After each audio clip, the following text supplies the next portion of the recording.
Hello, everybody. Welcome to this edition of Happy Hour Hoops. It is May 2nd, 2023. The second round of the playoffs are almost fully underway. We start the last matchup tonight, the Lakers and Warriors, in what is one of the most anticipated second round series. But before we get to that, I'm joined by none other than our favorite guest here, guest host Amari McPherson. And our, as always, Stevie, Boston Steve, as otherwise known as.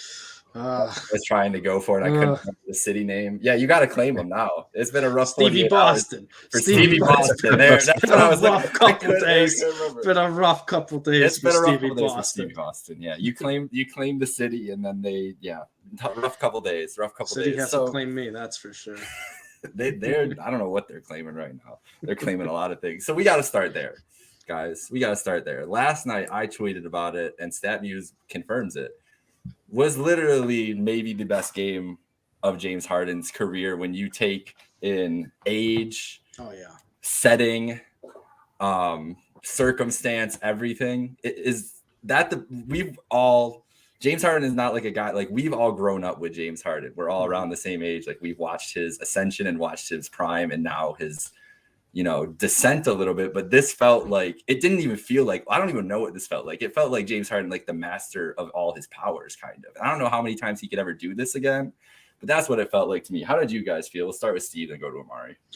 I mean, it was, I guess, unexpected for me. I did not expect to see this out of James Harden. And you're right. I feel like this was his best game. We've seen James Harden put up gaudy stat lines in his days with the Rockets, just insane stat lines. But in terms of like what the implications for this game were too, right? Nobody had the Sixers beating the Celtics last night. No one had them. I think they were 10-point underdogs. Embiid was confirmed out. People are saying the series is already over before it started. Celtics in 4, Celtics in 5. And the only way the Sixers beat the Celtics in this situation was if James Harden went nuts. Because I'll tell you what, on the other side of the ball, the Celtics had a couple bad turnovers at the end. Marcus Smart didn't have his best game. But on the other side of it, Tatum played well. Jaylen Brown played well. The Celtics still played their game. And the only reason the Sixers stayed in the game to the point where they could win it in the fourth quarter was because of James Harden. He was doing everything. And the biggest thing for me, the biggest thing where I think this is James Harden's best game, he only had 4 free throws. And when most people want to hate on James Harden, he scored 50 points, but he was 22 or 23 from the line. Or, he got fouled 14 times. James Harden only had 4 free throws. He made his shots. He was attacking the rim. His step back looked as iconic of a James Harden step back as we've seen in years. And he completely changed the direction of this series because now maybe Embiid comes back. I'm not sure when Embiid will come back, if he does. But either way, the Sixers are right back in this. Even if they lose game 2, you're a 1-1 and you have switched the home court advantage because James Harden played the game of his life in Boston. And as Stevie Boston doesn't love it, but Stevie the NBA fan can appreciate how great a basketball we saw and how we saw James Harden after what I thought, probably 3 years after his prime. Look like the best James Harden we've ever seen. Coming after, of course, in the most James Harden fashion earlier in the week. He was at a strip club. James Harden was doing this before they get. Does not matter. Strip club James is all the way back, baby. And we got a series. Once again. He is back. Oh, my goodness. He really is. Was Strip Club James? What happened in Oh Vegas? my goodness. I don't even know. Maybe those rumors of him going back to Houston, played up in his mind before game one. And he's like, you know what? I gotta throw it back to who I was in Houston. But no, definitely a great game. Nobody expected it, especially at this age, for him to go chuck up 14 threes, make 7 of them. And it was a close game, the whole game. And even it wasn't an easy win by any means. And the Celtics still could have won. Maxey put up over 20. Even with Embiid out, I think they're a 9-point underdog for game 2. So it really could just go either way. But for him to kind of throw it back to that Houston James Harden, like we were saying, it was refreshing for me because, as we know, I'm kind of a Rockets fan as well. But to see him throw it back to how he's been before and the playoff doubt pitfalls of before when he was with the Rockets, not to say that he redeemed himself, but it was just refreshing to see. And hopefully it continues because for me personally, it's something that I'm rooting for him to, have those playoff successes with or without a co-star or not. Now, I don't expect them to win the championship necessarily, but you just never know. And so for him to do that in game 1 was definitely a refreshing sign. Definitely a refreshing sign for the Sixers and their fans as well. If they could do something like this without Embiid, who's obviously their go-to guy, then maybe they actually have a shot in the series. And who knows how far it goes. Man, I was just in awe. Like, I'm not a James Harden fan. I'm not a James Harden hater. I really don't have a lot of opinions. I've been a hater. That's a lie. I've been a hater, but it's been justified hate. Be honest. And everything else. Yeah, but it's been more recently. Like the 2017 Rockets. First of all, I was pulling. I'm sure you were pulling for them just as hard as anybody else too. Because I don't even want to let you know how upset I was at that game 7. Oh my God. I can tell you exactly. Like, I remember where I was, like the exact spot I was sitting in watching that whole thing unfold and just all the threes and everything. But Harden, the thing is, when I posted that stat muse thing, you look at all the performances of 45. It's 2017, it's 2016, it's 2018. There's one from 2021 where he put up 41. That was also against Boston. He also had Kevin Durant and Kyrie Irving on that team. So it's a little bit of a different situation. I don't remember who was on the floor for that game. Maybe he did just have a natural 41. They lost though. And that's the thing about this game is that he had 45 and they meant everything to that team. He was the heart and soul of the Sixers last night, which he really hasn't been yet. I feel like this is I don't know what Sixers fans, and none of us are Sixers fans, I don't know what Sixers fans would have thought of him before last night, but I feel like last night changed everything. Even if he leaves after this and they lose the series, they'll always have that game where he literally poured everything out. And like you said about the jump shots and the threes, Amari, I just kept waiting for him to be short. I was like in the fourth quarter, I was like, dude, 3 of these are just going to his legs are going to get tired throwing up all the jump shots. Like, I've seen him do that. Like, he just fades out when he goes recently, and it never happened. And even that last jumper, by the end of the game, the last jumper when he pulled up, at that point I was like, that's going in. Like, he is not missing tonight. This is cat and that one thing. And it's crazy that he can get back to that point and take on. Like, Tatum played awesome. Not great at the end. He was not great at the end of the game. Brown had a good game. Had a struggle in the final 3 or so minutes on offense, but overall, the Celtics were, they got up by 7-8. They were trying to pull away, and James Harden wouldn't allow it the entire game. Yeah. It was one of those. It's not one of those. Oh, this guy started hot where he ended hot. He was good from quarter 1 to quarter 4. Yep. And I think that's the most impressive because we don't see that from James Harden. You don't usually see James Harden from start to finish be one of the best players or the best player on the court, and he was last night. Yeah. Yep. And that's what it comes down to. And then even still at the end, they have a chance. The Celtics have a chance at the end. Malcolm Brogdon, poor execution. I don't know what he was doing. Thought Tatum was still there. Throws the ball away. That gives Maxey the tying bucket, and that's where we get to the situation at the end of the game where Harden has the thing. So the opportunities were there for the Celtics, even with this Harden performance. And again, for the Celtics, just looking at it from their perspective here, it's a team that, went 6 games with Atlanta, and we're like, whatever. Like, they're still we know how good they can be. They're just playing around. And then Al Horford today admits that they went into that game with less intensity last night because Joel Embiid was not there. Yeah. And I ask you, Amari, first, because Dunny's not here, so he's not going to defend Joe Mazzulla vigorously right now. Isn't that a coaching problem if you guys aren't locked in for game one against this is the biggest rival, one of the biggest rivalries in basketball and all of sports, and you're not locked in for game one at home against them when you could crush them? Like go out and fucking blow them out because Embiid's not there. Don't come in and go light on them. So that worried me a lot. And Al Horford saying that, a guy that you don't hear like coming out against the team a lot too. That was a little worrisome from the Boston side. Yeah, definitely. I mean, you shouldn't ever need, if you're a professional, you shouldn't ever need a coach to kind of get you motivated, but to also just go out there and kind of admit that you were lackadaisical about a game one series in the second round. And maybe it shouldn't surprise me because Al Horford, his plus minus was minus 17, worst on the Celtics. So, I mean, that probably shouldn't surprise me. But to hear somebody like Al Horford, of all people, to hear that kind of come out of his mouth was definitely a surprise. But also, that just shows you that if they had put even a little bit more effort in this game, they would have won because it wasn't a blowout, even with Harden scoring 45. So I don't know. Maybe they'll get their act together for game two. Like I said, they're a 9-point favorite, still at home. So we'll see what happens in the next couple of days.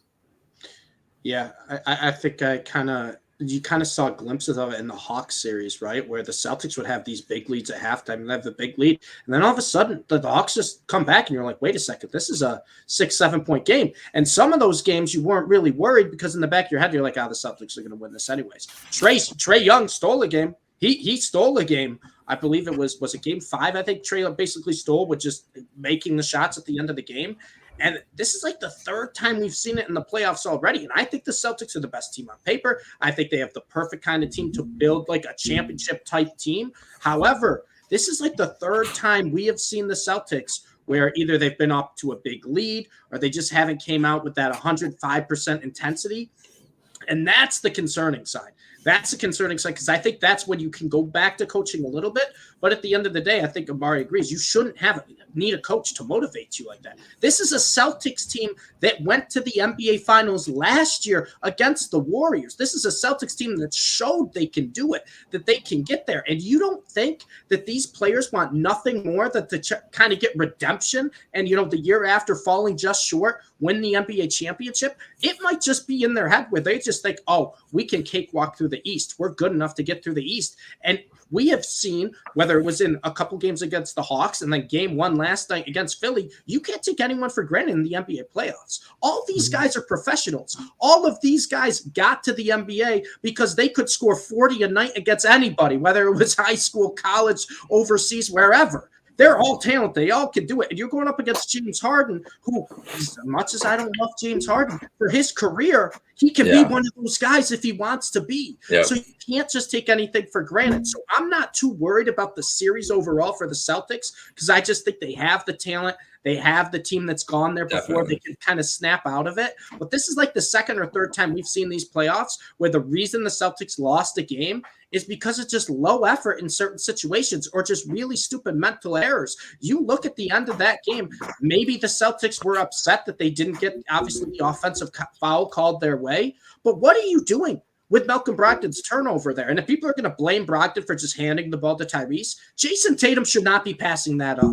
I'm sorry. When the shot clock is at 3 seconds and you are the best player on the team, you're shooting that ball. I don't care if it's a contested shot. You shoot that because you're not throwing it to Malcolm Brogdon with about a second to go on the shot clock and making him make a play. You are the superstar. You were having a phenomenal game before pretty much the final 4 minutes. Yeah. Act like it. Try to take the game over. James Harden did that. Jason Tatum didn't do that. And I think that comes back to the Celtics having that lackadaisical approach, which is something you can fix pretty easily because they have the talent, they have the players, they have the build for the team. But it's like you got to get there mentally. You have not won the East yet, despite what the Vegas books said before this series started. The Bucks getting eliminated, right? And then you have the Knicks beating the Cavs. You have Embiid out in game 1, possibly longer. It does not matter. You still have to win 8 games if you want to get to the NBA Finals. They're not going to hand them to you. Do we think that all of that kind of played a factor more mentally because I think so. the top seed obviously got eliminated unexpectedly in the first round? So now they're just thinking, oh, well, like you said, it's just going to be a cakewalk to the finals. We don't really have to put in that much effort just for the Sixers to come in there and steal home court in game one. Now, it took more of a heroic effort because they were out their best player. But nonetheless, now you're in game two still at home and you're down a game. You have to win 2 games just to get the series lead going into Philadelphia where they're going to have the momentum. Yep. Now, what are you going to do the rest of the series? Now, I do agree to your point about I'm not really worried about the rest of the series, but as we know, these things can go either way. Like the top seed just got eliminated. We just never know. So, yeah, to that point about the whole mental thing, obviously, if they put just a little bit more effort in, they could win this game. And now they're thinking, oh, it's going to be a cakewalk because, all the lower seeds are at advance, and they're obviously the higher seed now. So, I'm assuming you guys agree with that, but Yeah, you guys. And I think, go ahead. I just think game 2, Amari, is where we're going to see it. If the Boston Celtics show up and it looks like, oh, we are better than this Philly team, regardless of who's on the court. We know we're better. We know the best team in the East, and they win by, 15, 20.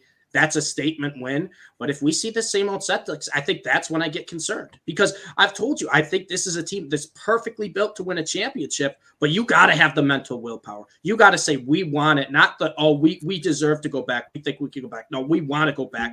It doesn't matter who we're playing. We got to win these games. And I think to your point, Amari, I think after the Bucks losing and then the Embiid injury, the Celtics kind of been like, hey, we went to the finals last year. We're going to cruise through the East now. We're a good matchup against the Heat. We're fine in the East. Scare us. Yeah, we're fine in the East. Exactly. And look what happened to the team that said they're fine in the West. So, no, I agree. It's half a mental battle as well. And the Celtics have to learn that because the Hawks series, they didn't really win mentally. They were a much better team, but they didn't win the mental battle. Yeah. And this game won. Yeah, that series should have been a sweep, and they just allowed Atlanta, especially that last game 5, they just allowed them to win when they could have wrapped it up. So, you have 2 mistakes like that. Who knows what this series is going to be? And you're going against a better team. So you better not have those mental mistakes because next thing you know, you're going to be eliminated. You guys are speaking to everything I wanted to say about it, and it's the biggest thing that worries me about it is I don't know where they are, where their mental space is, where their mentality is, but that's how teams get upset in the NBA playoffs. Happens every year. Agreed. Is if you get shook for 2 games, all it takes is you're shook for 2 games and you're done. Because like you said, Amari, they're up that building that mountain already for themselves, losing game 1, and now the series is flipped in Philly's favor. Friday night, game 3 in Philly, by the way, that crowd's going to be jumping. They get Friday and Sunday. So they get the better days. They get the more like a Monday and Wednesday game just doesn't hit the same as a Friday and Sunday. And I think that the league does that in a certain way too, that they always schedule in that way. And it's going to help Philly to have that crowd behind them. And imagine if they're up 2-0. I don't think that the Celtics are blowing them out or going to jump out to I think this is going to be another dogfight, whether it's Embiid or not tomorrow. And it doesn't mean the Celtics can't win. They should respond. They should win. Derek White, who I've been praising, saying he's a superstar, top 10 player in the league, joking, half joking, whatever. He was terrible last night. Harden exposed the fuck out of him. Exposed and Smart too. Both and Smart was 2 of the best defensive guards until couldn't do anything. Mazzulla was just like, okay, I need you out there. Like you guys have to play at this point. That's what Joe turned into, and you guys spoke to it perfectly. Mazzulla has to get their mentality back on straight, and I think that's the most damning thing about the Horford quote, bringing it full circle, is that if Al's seeing that and he's saying something after game 1, he knows something's up, and they got to respond, and they've responded before. But this is also a team that they've got trauma too, man. They this team's been together, been through a lot of wars. That means they've lost a lot and seen these moments come up and been like, fuck. And you don't know which response you're going to have until you're in the moment. And coaching does a lot with that. Ime was steady. Brad was steady. I don't know if Mazzulla is yet. And tomorrow is the biggest game of his career, and the rest of the series will be. And Rivers has an advantage on him. He does at the moment. So, you want to move on to some games for tonight, and then we'll touch on Nuggets Suns at the end. Well, we got to start here. The Los Angeles Lakers visiting the Golden State Warriors for Game 1 tonight. I'm just feeling very nostalgic today, guys. I'm not gonna lie. So I don't know if I ever told you this, Amari. So when you guys set up college orientation, I had no idea what I was doing when I set up college orientation for Kent State. I had no idea. Picked a random date. I was like, Monday sounds good. Did this in like April, whatever. Had no idea. Somehow, I ended up picking the day after Game 7 of the NBA Finals for my college orientation. So, Yikes. Cavs, Warriors, Game 7, 2016. I'm watching at home. Obviously, greatest night of my sports life. The next day, I had to wake up at like 3 in the morning, 3:30 to drive to Kent, Ohio, 3 hours. Didn't care. Best drive ever. I'm just listening to podcasts and all this stuff, talking about LeBron and the Cavs winning a title. Then proceeded to have the greatest orientation day ever in Northeast Ohio because everybody was just wearing Cavs gear and the greatest probably orientation. I can't imagine orientation parties even happen anymore, but it was a great night in Kent, Ohio. And I will always remember that. Never forget 2016 and those 4 years indebted. And now we have round 5, 2015 through 19 and round 5. It is not the Cavs, it's the Lakers. So it's not as fun, but it is kind of more fun in a way too, because this is a second round series that, to me, guys, Amari, I'll start with you here as the real Clevelander. I'm just the adopted one for for my college years, but as the real Clevelander, the real Northeast Ohioan, what this series, just like Lakers, Warriors, seeing this happen second round, like what are your thoughts going into it? Just big picture for game 1. Honestly, nothing. I think obviously the excitement is around LeBron and stuff, but like you said, it's not the same two teams. Both guys are older. Now, I think it'll be kind of nostalgic, if I'm being honest, just because of what happened. But I mean, it just doesn't hit the same. It's the second round of the Western Conference playoffs. It's not the finals. You know what I mean? And I think as much as I don't want them to win, I'm almost expecting the Warriors to win. So it doesn't really, I don't want to say it doesn't mean much to me. It's just I'm going to sit back and enjoy it and hope that, the Lakers win. Now, I will say I would have much rather preferred to see the Lakers and the Kings. I think that would be for me a much more exciting series to see, just because of their youthfulness and obviously that first playoff win, and how the Lakers obviously being a lower seed beating the second seeded Memphis Grizzlies. So for me, that would have been the better draw for me personally, but I could definitely understand how this would excite some fans. But one thing, the Lakers won the season series 3-1 against the Warriors. Yeah. And I think that probably goes over a lot of people's heads. And even I forgot that fact. But, LeBron has been in and out of games. Steph has been in and out of games. Clay has been up and down from the beginning of the season.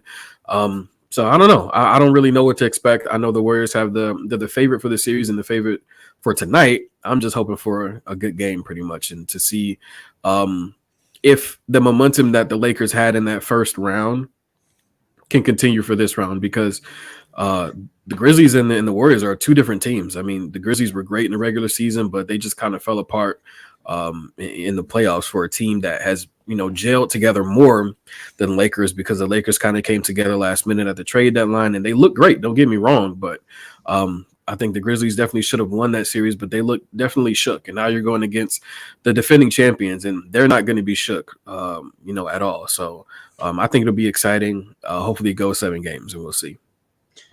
Yeah, I think every NBA fan wants this to be one of those series, right? Kind of similar to Warriors-Kings, where it feels like that, where it's just been a couple tight games. It goes 7, a lot of excitement, a lot of offense.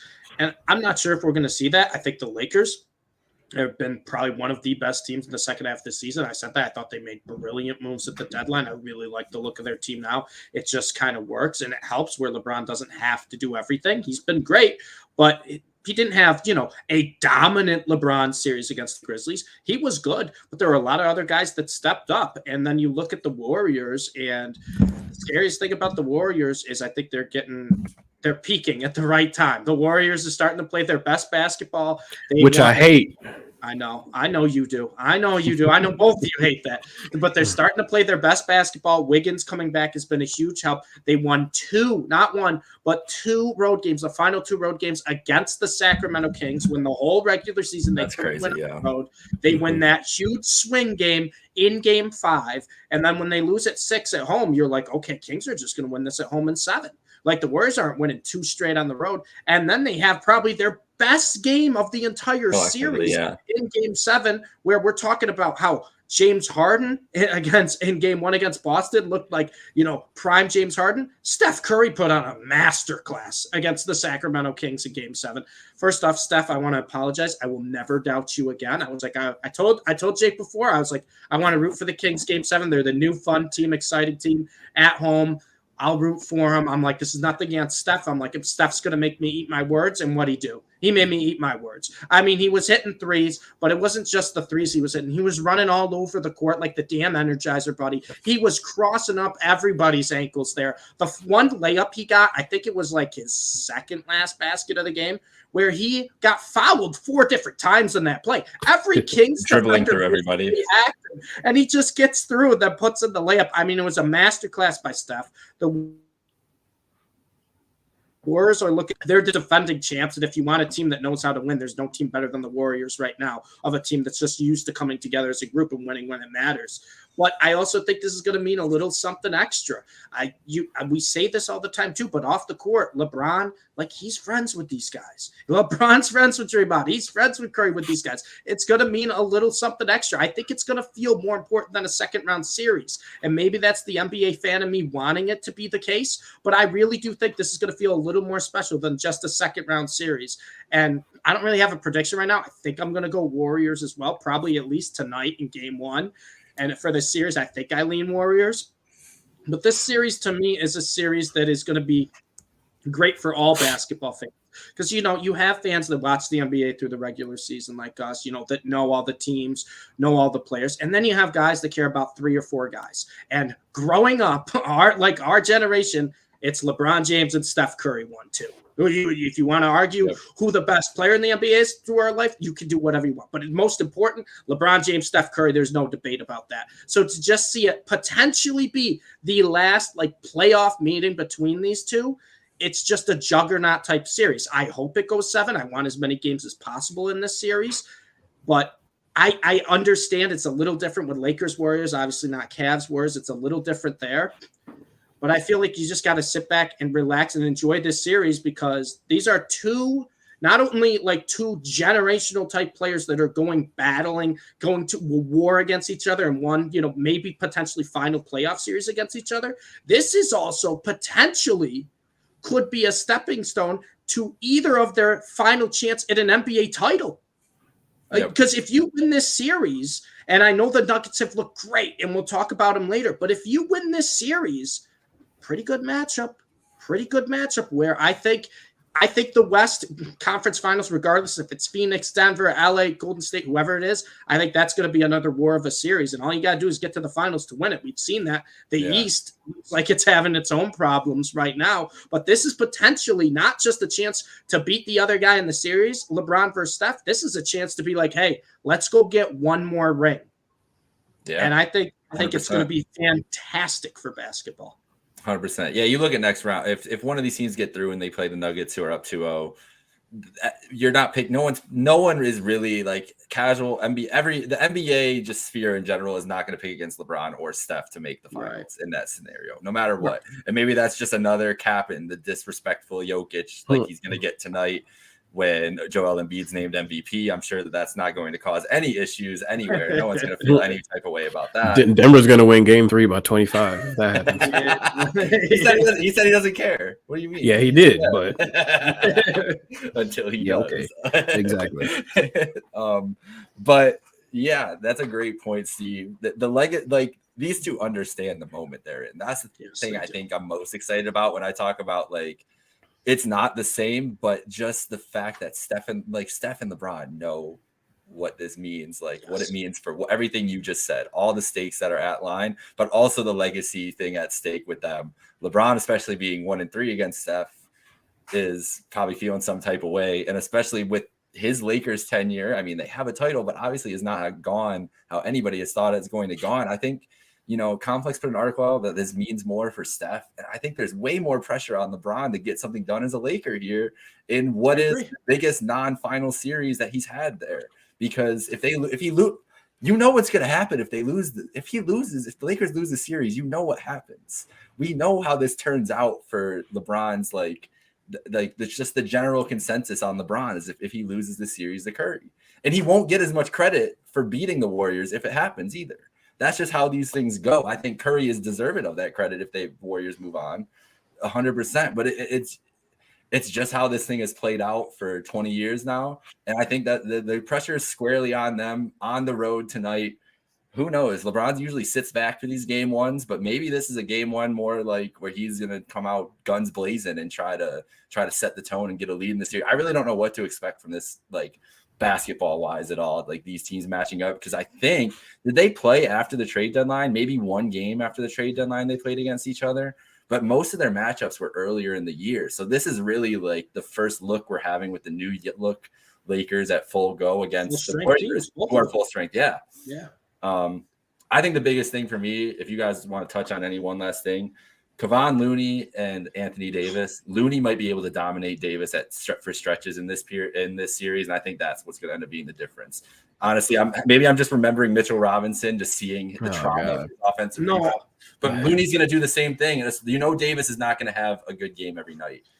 Well, I'm glad you brought his name up because he's kind of been the unsung hero of the Warriors. He out-rebounded Sabonis by 29. Kevon Looney has been the unsung hero, and he's one of those guys where I think it was on the broadcast of Game 7, they called him, he's the perfect role player, and he really is. He's been with the Warriors for their title runs, right? Everyone thought, when they drafted James Wiseman, he's going to take over as the big man, or the Warriors should play small, and they do sometimes at the end of games play small, and Looney comes out of late game rotation. But for the most part, Looney plays every game for this team. I think he played every game again this year. He starts pretty much every single game for them, and he just does what he needs to do.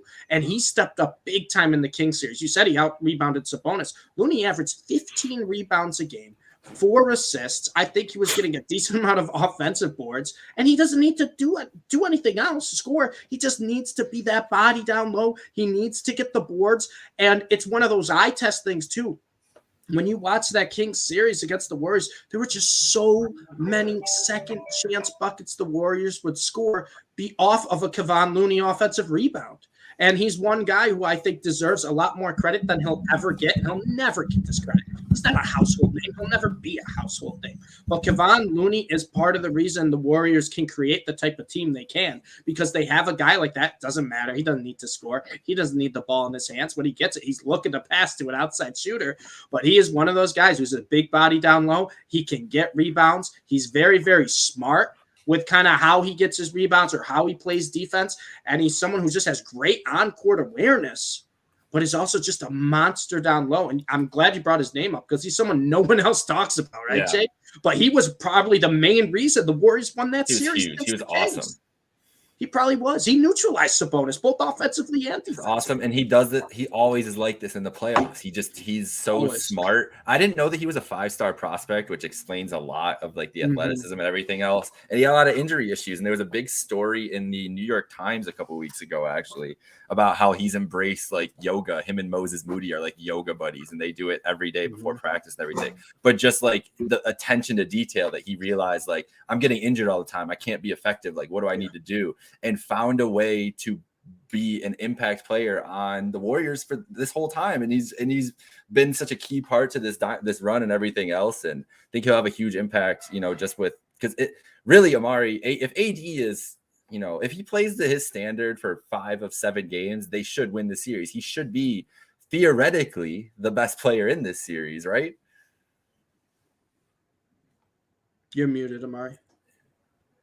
Or your mic's unplugged. Oh, no, I think you're muted. There you go. Okay, there we go. With the whole Anthony Davis thing, I do think it'll be a more difficult series. I don't know how difficult, but I mean, if we're being honest, he was just able to kind of skate by in the Memphis series because the past Jaren Jackson Jr., they don't have Brandon Clark or Steven Adams. So it'll definitely be a more difficult series. Now, I do think of AD's ability to kind of stretch the floor, but when you have somebody behind Looney like Draymond Green who can kind of defend 1 through 5, it really probably doesn't even become an advantage at that point because they have a backup defender who can also defend AD in stretches when Looney doesn't. So I think AD will be kind of fine, but I definitely don't think that he'll have the series that he does against Memphis. And at that point, it'd just be kind of everybody else to kind of pick up the slack, whether it's LeBron or the bench or Rui or somebody. Austin Reeves to kind of score those points like it was in Memphis. But at that point, it'd just be kind of everybody else to kind of pick up that slack. So, yep. Reeves is going to outscore Poole in this series. Is I think if I could bet that, Oh, yeah, I agree because Poole, he's just been kind of off. We don't really know what's going on with him, and if I'm being honest, I don't really care. But to their point, if they want to get to the finals again, they're going to need what Jordan Poole did last year, and right now he's just not performing like he was. Even with Steph scoring 50 in a game 7, so yeah, we'll see. Who knows?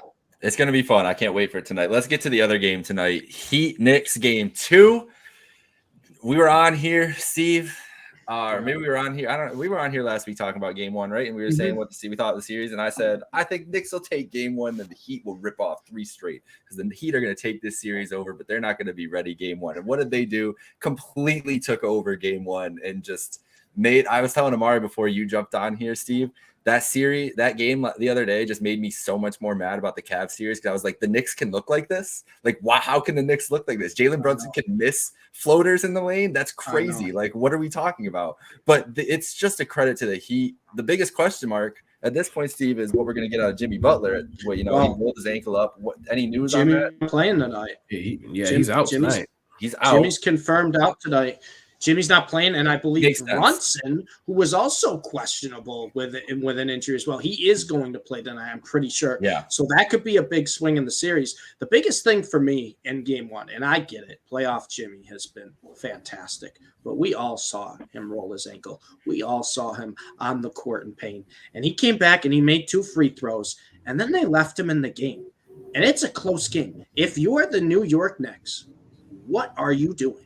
Why are you letting him just stand in the corner, both on offense, both on defense, and just basically play 4-on-4? What are you doing having Josh Hart guard Jimmy Butler in the corner, who's basically out of the play, who's no threat to score, no threat to shoot? And you can clearly tell because at any other game during these playoffs in the fourth quarter, Jimmy's the one running the offense. He's the one who's got the ball for him. So you have him in the corner. If you're the Knicks, you got to try to isolate that. You got to try to do a pick and roll or something to get Jimmy moving, to give yourself an advantage, to force the Heat's hand to take Jimmy out of the game, because every basketball fan who's watching could clearly tell that Jimmy Butler was not even probably 80% at the end of that game.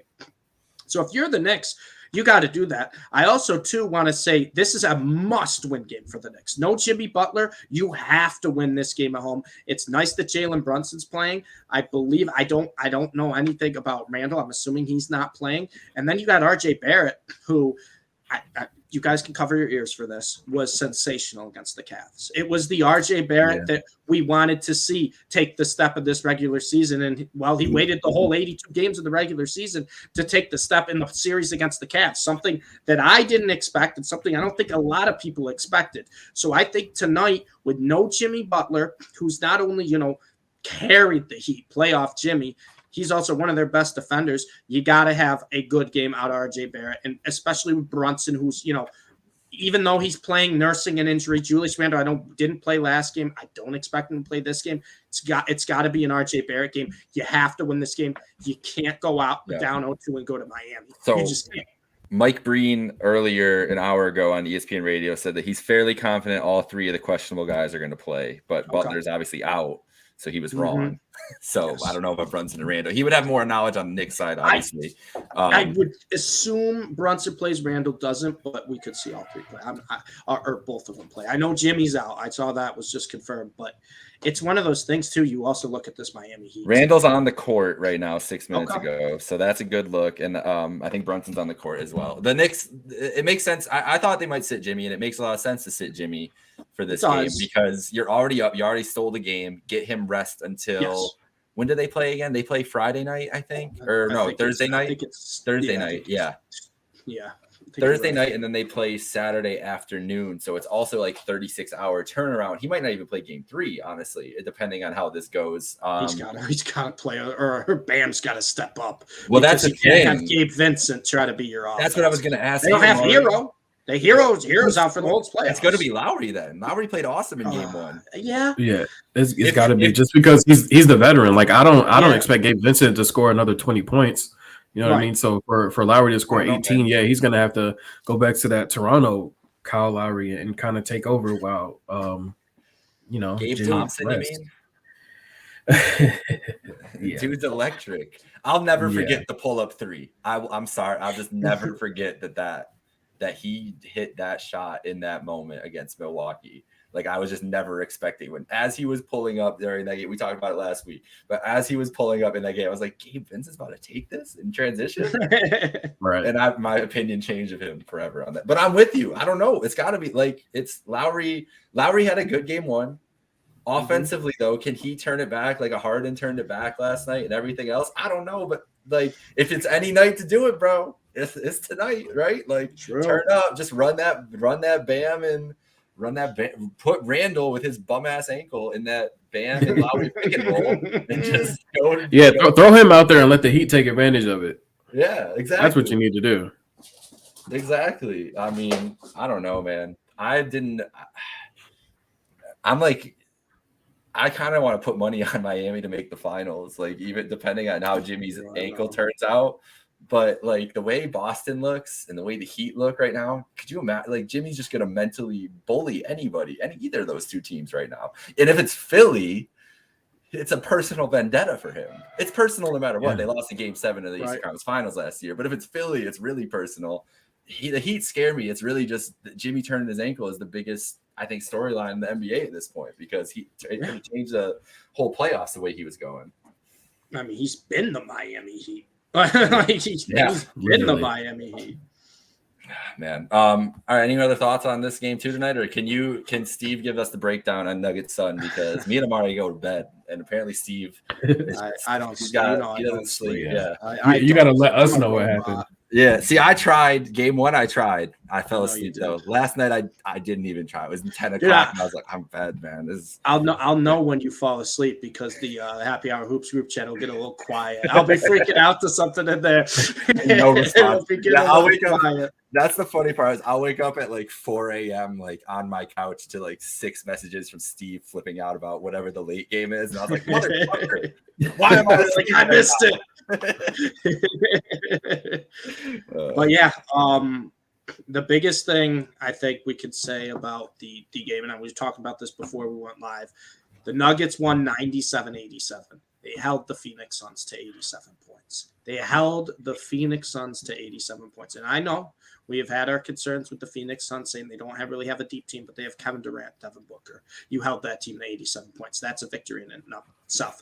Jokic has been incredible. He's been incredible in the entire playoffs. I think last night was probably his best game. He had 39 points, 16 rebounds, 5 assists. I think every single time he just kind of chucked it up right in the paint at the hoop late in the fourth quarter, it just found its way in. Whether it wouldn't touch anything and just go straight through the net, or it touch 8 different parts of the rim and find its way in. Jokic was incredible. Murray didn't have a great game. I think he made 2 shots in the fourth quarter that were just nice step back shots, classic Jamal Murray. Didn't play a great game. Jokic was sensational, but Murray made it one when it mattered. The biggest thing, though, and this is why I was off the Nuggets coming into the playoffs, that their defense is gonna screw them over. Like, they don't have anyone who can really guard Kevin Durant. They don't really have anyone who could guard Devin Booker. They don't have a guy who could guard LeBron James if they face him. They don't have the guard who could guard Steph Curry, stuff like that.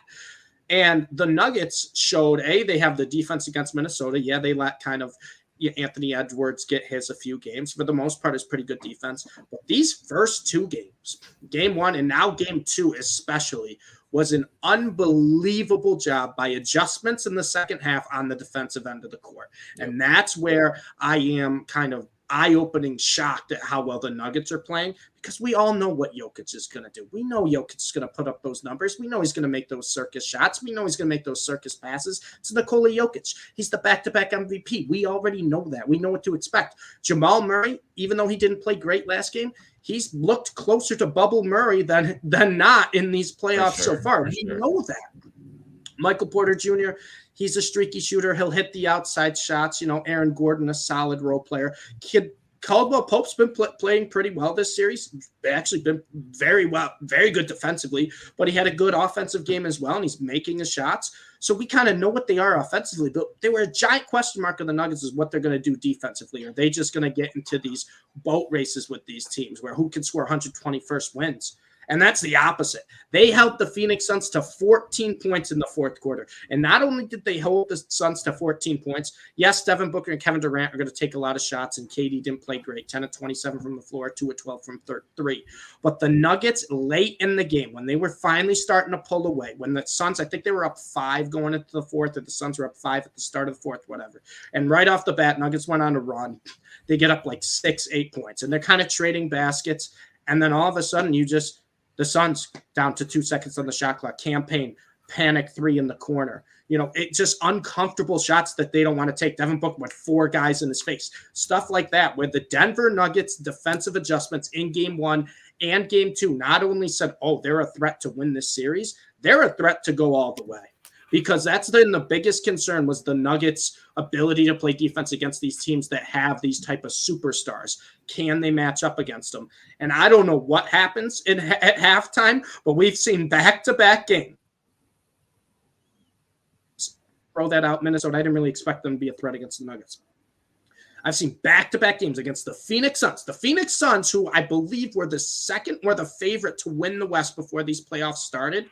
We've seen back-to-back games where the Nuggets have made not only the Suns look uncomfortable, but made the Suns be forced into situations that they don't want to play in on the basketball court, where the Denver Nuggets have just really dictated not only the pace, but they've dictated the type of looks the Suns are getting late games. And that is with Devin Booker and KD still getting up a ton of shots. Game 1, KD was kind of an afterthought. Devin Booker was kind of didn't take a lot of shots. Game 2, KD and Devin Booker took 56 combined shots, and they were held to 87 points. All the credit goes to the Denver Nuggets defense right there. And I know the Suns are kind of a 2-man show right now. Chris Paul. Especially Chris Paul hurt, yeah. He got hurt. We'll see what happens rest of the series. But he hasn't been playing well even before he got hurt. DeAndre Ayton, we know DeAndre Ayton at this point, super inconsistent. But the Nuggets are just, their defense is the reason why I think they can not only win this series, but they can win the whole thing. We have not seen the Nuggets play this good of defense the entire season. And game 2 was that displayed. It was amplified of how well this team can play defense when it matters. And that's scary. Yeah, man. I mean, and with CP out, that the groin at any age, it's hard to come back and be effective in a week, which is what they need right now. Like, they don't have 2 weeks. The rest of the series, they need it in 4 days. They need to be effective. So who knows what's going to happen. They said he was walking back to the bench, but with those groin injuries, it's not about how you can walk. You can usually walk fine. It's about the cuts and the plants and everything else, which is really would affect him. When you look at for game 3, I think, Amari, it was greatly – thank you, Steve. That was a great breakdown just of what the Nuggets have been able to do to just kind of stifle the Suns and take away, like, you knew what the Suns were going to do, but they're so good that they've been able to be so effective. And the Nuggets have just made them look like a completely different team, like they've looked since KD has been there. So you just wonder what the adjustments will be going back to Phoenix. But I think, Amari, you got Durant and Booker, 2 guys without CP. They're probably talking to each other these next couple of days. Like, oh, my mic just fell. Looking at each other and saying, we got to go out guns a-blazing game. Like, we can't go out. Like, how many shots? 60 shots from them? 70? 56 combined shots from Kevin Durant. That's what I mean. So it's got to be 60 in game 3, like, at least. I mean, but that's what's crazy about it too, right? Like, they're getting 56 shots. They had 59 points. KD didn't shoot well. They kind of had a bad shooting night, an anomaly for KD. I'm not too worried about KD. Very rare does KD go 10 for 27 on back-to-back games. But the Nuggets are letting those guys take shots. It's just the important shots at the end of the game. They'll let them score, but the important shots at the end of the game, they're like, you're getting it to someone else's hands. Mm-hmm. And that has been super impressive to me, because it's either like, and if you watch the game, if you go back and watch the fourth quarter too, yeah, Devin Booker scored a little bit there. He kept the Suns in it for the most part. Kevin Durant wasn't his best, but they were not easy looks. It's not like, oh, we're going to, like, when you watch the Suns-Clippers series, the Clippers were like, we're just going to double Kevin Durant and give Devin Booker the most wide open looks. That was their defensive plan. What are you doing? The Denver Nuggets have really shown we know how to defend when both these guys are on the court. And that's what's been most impressive for me, because they're either taking really tough looks, or they're saying, hey, we know the Suns' biggest weakness is they just don't really have depth. They don't really have their, supporting shooters. Let someone else beat us. And so far in 2 games, that hasn't been the case. Now, do we really think that the Nuggets are for real? Is it their defense or is it just Phoenix not showing up? Because, I mean, even with Jamal Murray, he didn't play well, didn't shoot well, 3 of 15 in the No. last game. And yet he was still, plus 14, while Booker and Durant combined were minus 11. And we saw how many points that they put up. But do we really expect the Nuggets to kind of go all the way? And this is me acknowledging how well that they look right now. Mm-hmm. But even the Suns, if they want to win the next game, especially with Chris Paul out, they have to get Ayton more involved somehow. Agreed. I don't know how he's going to perform better, but he looked a lot better 2 years ago when they were making their finals run. And you thought, okay, this is something that we could get used to, especially if the Suns are going to kind of hang around and be near the top or at the top of the Western Conference. And for whatever reason, that just hasn't happened. He's standing behind the backboard watching other people fight for rebounds. I don't know what happened. But if they're going to win, they need to get him more involved, even if you're going to have Durant and Booker put up all the shots, because like you said, that lack of depth, they don't have anybody else to kind of really score for them, especially because they traded away who they did have to get KD. And now you're kind of seeing the ramifications of that now, which can kind of be forgotten until you get to this point. But I don't know. I'm not saying that I expect the Suns to get swept, but right now I don't really see how they pull out any win, even if they're at home in Phoenix. And so I don't really know what to expect out of them. And that's literally the only thing I can think of is that Denver has the best home court advantage in the NBA and they're the best team in the league. So it's really hard to go there anytime, but especially this year. And maybe that's what flips it on its head is role players don't play as well for Denver. And maybe you get like a hot campaign or something like that. But that's the only thing I can think of at this point. That I will say too, if we're ranking the guys who can just take over a playoff game in terms of, I'm hot, I'm gonna just make whatever I want.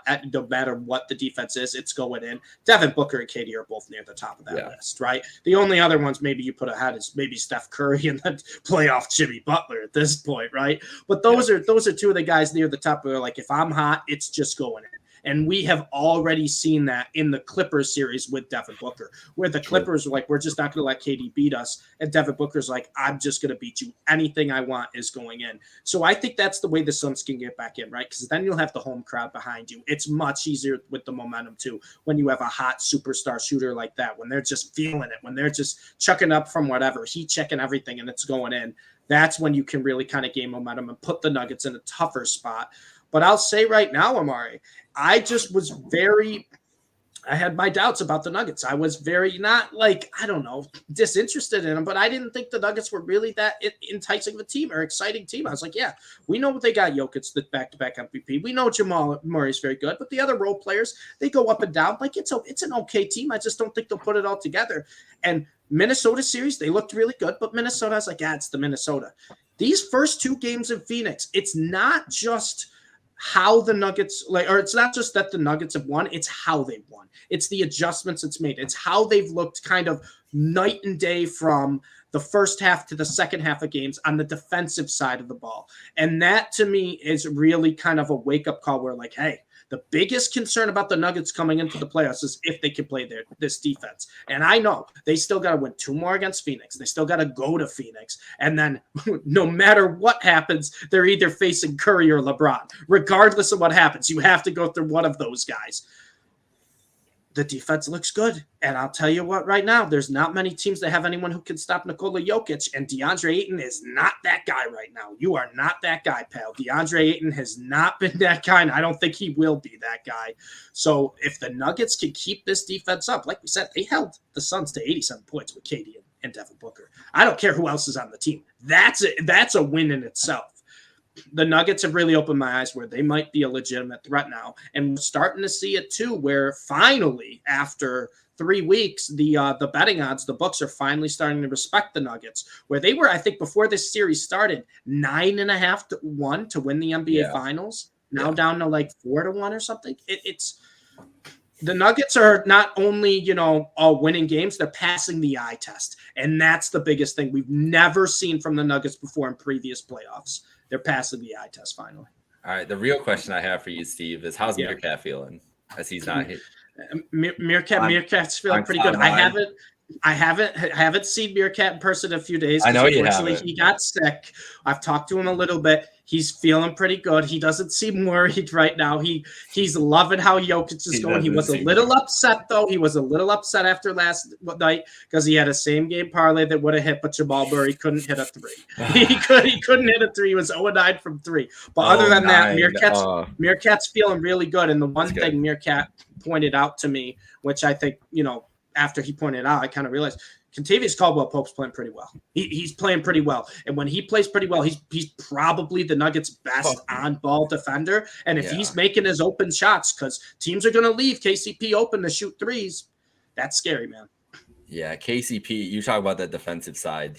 That's a real man on the defensive side. He's going to be able to give whoever on the perimeter hell, whether that's Steph, whether it's, Reeves, Russell, whoever it could be in the next round. He's going to do a lot. All right, any other thoughts on anything before we go? I think that's pretty good. Have a quick question. Like I was saying, I just want to know how demoralizing that the Suns must feel, because when you have that kind of that offensive output from your two best players, and you lose by 10 while Jamal Murray only scores 10 points, how do you feel in that locker room going into game 3? You're already down 2-0. Like, do you really think that you have a chance? And I'm sure that they do. I mean, I don't expect. I was gonna say, I know two guys. I know two guys who think that they have a chance, and that's their only shot anyway. And that's true, because to Steve's point, the two guys that can just go out and make any shot whenever they want to are on, in Phoenix. Mm-hmm. But to that point, we saw what they did in game 2, and yet they lost by 10 points. So it's how can you translate that into a win to try to stop these guys? Because, like you're saying, Denver, their depth is performing at a much higher level right now than Phoenix is.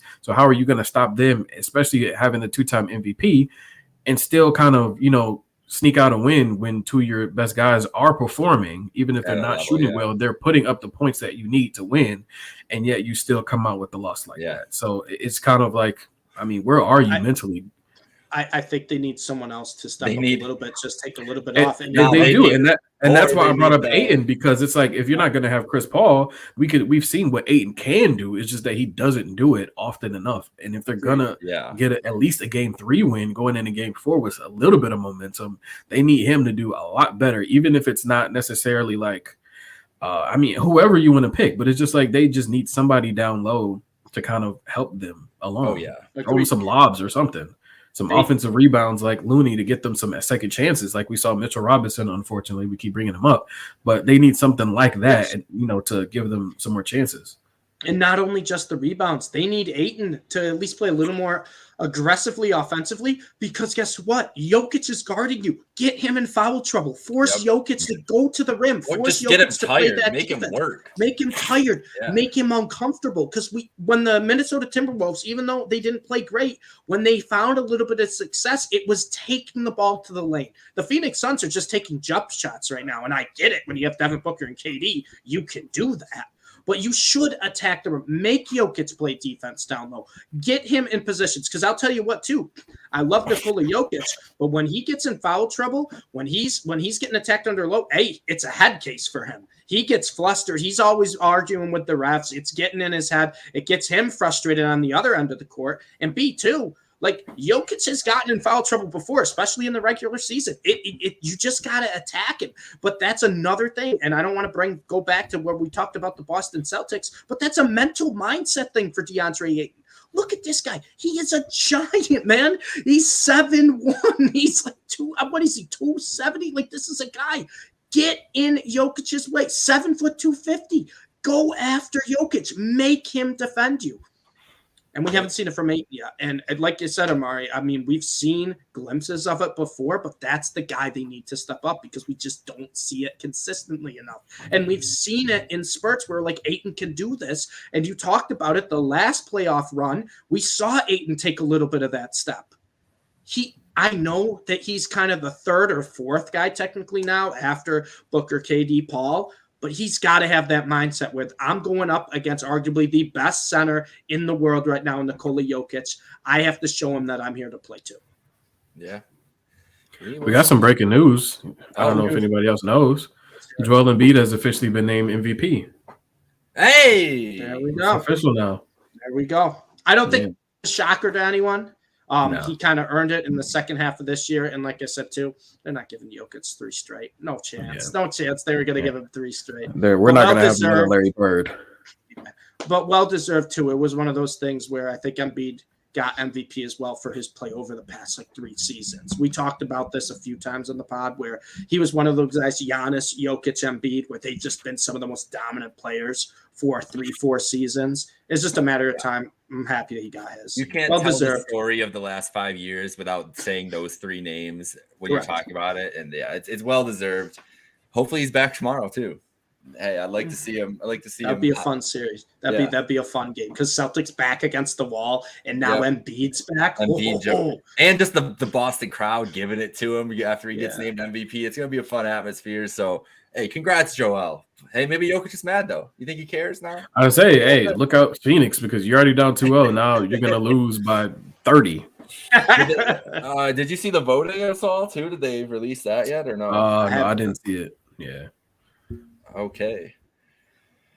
Man, wow. He definitely deserves it though, especially after last season. It was so close of a race last season that it almost feels kind of like a makeup. Like you couldn't go wrong naming either one person MVP. But with Jokic winning it last year, it was the second of 2 in consecutive years. It almost felt like, okay, Embiid, if he kind of repeats, putting up another 33 points this year, you just kind of had to give it to him. He definitely took it, especially those last couple meetings against Jokic. And I think Embiid didn't play. Embiid or Jokic didn't play the last of their 2 meetings. I can't remember, but Embiid looked good against the Nuggets in his first game. So it's just kind of that head-to-head matchup. You just kind of had to give it to him. And he was the best player after the All-Star break, without question. I think he was the most dominant player without the All-Star break. And it also helped, too. We talk about team success plays into MVP a little bit. They had more the 76ers, they looked like one of the best teams because of Joel Embiid. So, well-deserved. I know there might be a certain Nuggets fan who might be upset because the Nuggets were the 1 seed. He had the best statistical season. Whatever. Embiid deserved it. I'm glad he got it too because, like you said, Jake, like Giannis, Embiid, and Jokic, they have been some of the most dominant basketball players over the past handful of years. I'm happy that they all got one. Shout out Joel. One of the best success stories in the NBA too. Like. That it's amazing that he made it to the league and is as successful as he is. So on that note, shout out Joel Embiid, shout out Amari and Steve for being here. Shout out all you listeners, everybody that followed along here. Subscribe wherever you get your podcasts. Follow us at Happy Hour Hoops 1. Boys, we got game 2, Knicks Heat in about 20 minutes. I'm gonna try to stay up for that Lakers Warriors game. I'm about to make another. I feel like I have to for tonight. It's game 1. You just got to see how that series is gonna go.